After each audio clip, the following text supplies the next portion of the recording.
Moving on. The last feature that we have for you guys today for Around the Neighborhood. This one's kind of cool. Very cool. I'm very excited it's pretty about cool. this. I can see myself potentially doing this. So, doing what? Well, let me tell you what it is. For the first time since 1967, in the city of Detroit, there's going to be a cruise ship setting sail on the Great Lakes. A cruise out of Detroit. Forget the Caribbean. Forget the Bahamas. Alaska is off the radar. Forget it. Go, Detroit, here we come. Here we go. Everyone wants to be in Detroit. Detroit's the place to be. What an excellent city. Hey, it's up and coming. Well, Detroit's coming back, man. It's coming back. They got a cruise ship now. They're a lot better than they used to be. Absolutely. Well, this is going to be a huge economic. It's going to bolster. It is. How much is it supposed to bring in? 10 to 15 million a year, which, I mean, for the whole city, not crazy, but it's 10 to 15 million dollars that they didn't have before. And it's driving traffic to Detroit. Tourism, the industry, just people don't typically want to be in Detroit just to be in Detroit. If we're being honest, yeah. Our sports suck right now. Yeah. Lions, nah. Tigers, nah. Wings, nah. Who else is there? Oh, Pistons? Oh, yeah. Nah. so I mean, it's a reason to go to Detroit. From a sports perspective, no.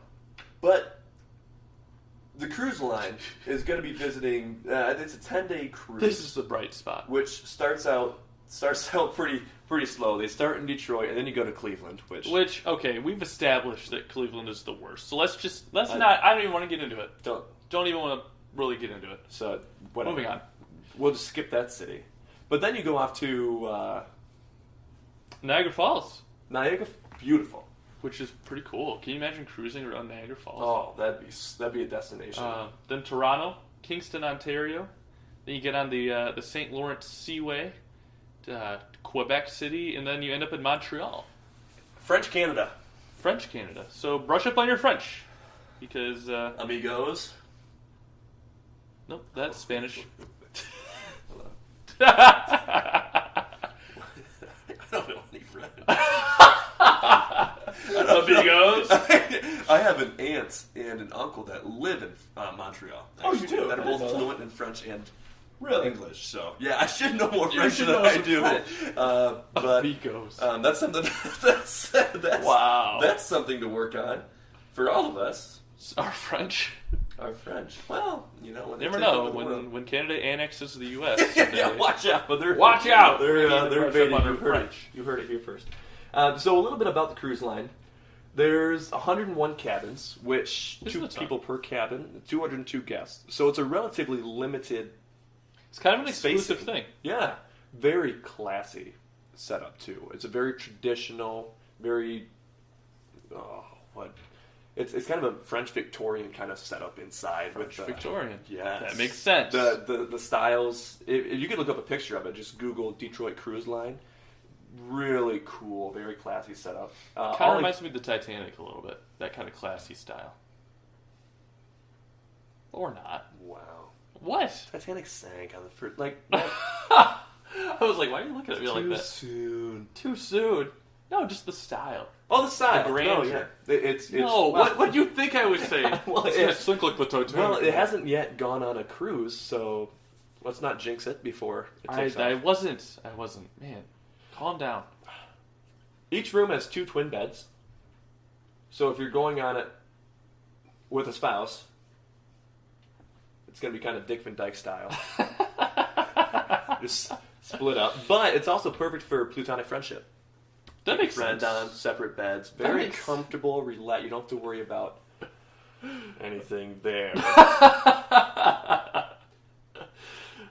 And it's all inclusive. So all your drinks, all of your alcohol, all of your marijuana infused beers. Once you get to Canada, I know. Now that is actually that's kind of a plus. That's what it's got over the Caribbean cruises. If you go to the Caribbean on like Royal Caribbean or something like that, you get your food, and maybe if you buy the package, you can also get pop. but you're not getting your alcohol for free. Oh, no way. Certainly not weed-infused beer. Yeah. No, that is for sure. You go on this cruise, everything's included. It does come at a price. You want to tell them what the price is? Yeah.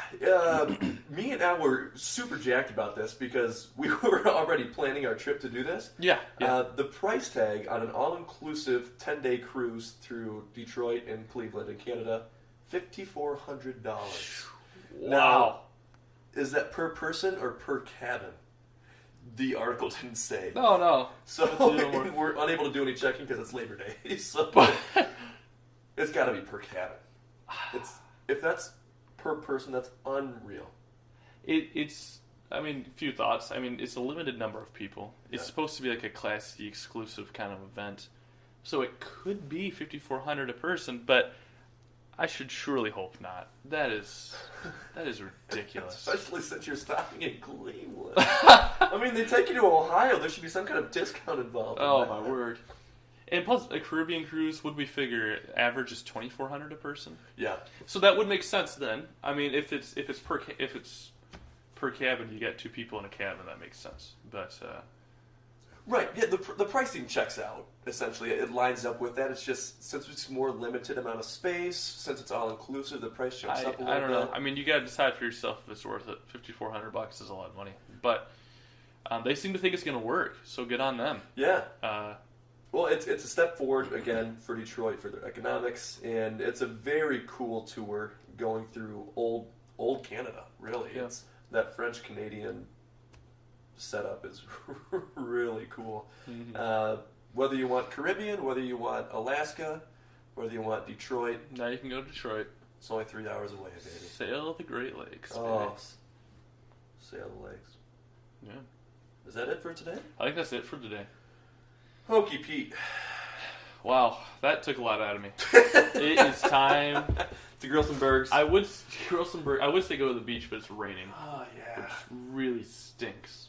We're going to go sit at my parents' pool today, but not anymore. I don't think it's happening. I don't think the pool is happening. But whatever you're doing on this rainy Labor Day, we hope you enjoyed your holiday weekend. We hope you enjoyed the show with us today on podcast number 4 of the Informed Dutchman with Al and Trent. Have a good one. Enjoy life. Thanks again for your support. It's meant a lot. It's been really cool. We're having a blast doing this, by the way. Like, we really weren't sure how this was going to go. It's a lot of fun. We've really been enjoying it. And we don't think we're too half bad at it either. We're trying to improve. Let's listen. We have a lot of room for improvement, which is a great place to be in. When you start at nothing, the only place you can go is up. Yeah. So we're improving every day. So thanks for being along for the journey. Someday when we hit our 10-year class, we just had our 5-year class reunion for high school. When we get to our 10-year class reunion, I want to be able to tell people that we're full-time podcast hosts. Me too. And I want to be able to say that we're the most successful members of the graduating class of 2013. Oh, that's already the case. We're definitely No offense. Half of our listeners are from our graduating class, so we wish you all the best. The rest of you. You'll never exceed. You just don't have a podcast, so you know. Anyways, we do. All right, guys. Stay classy, Podcast Nation. Adios. Amigos. I'm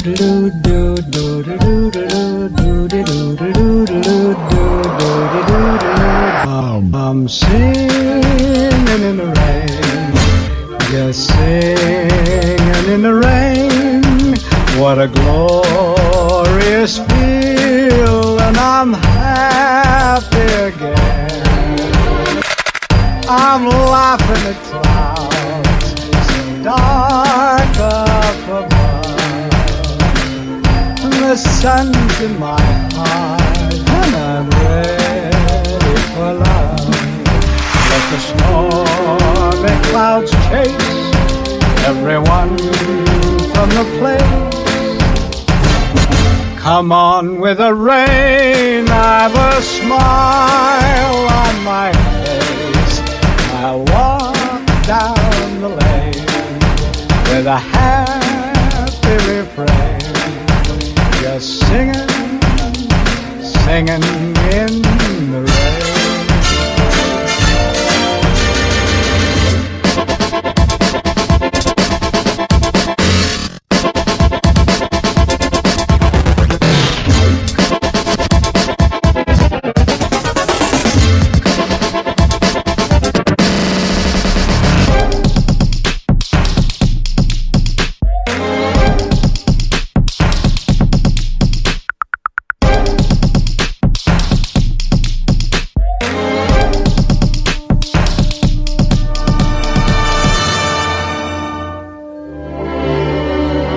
dancing and singing in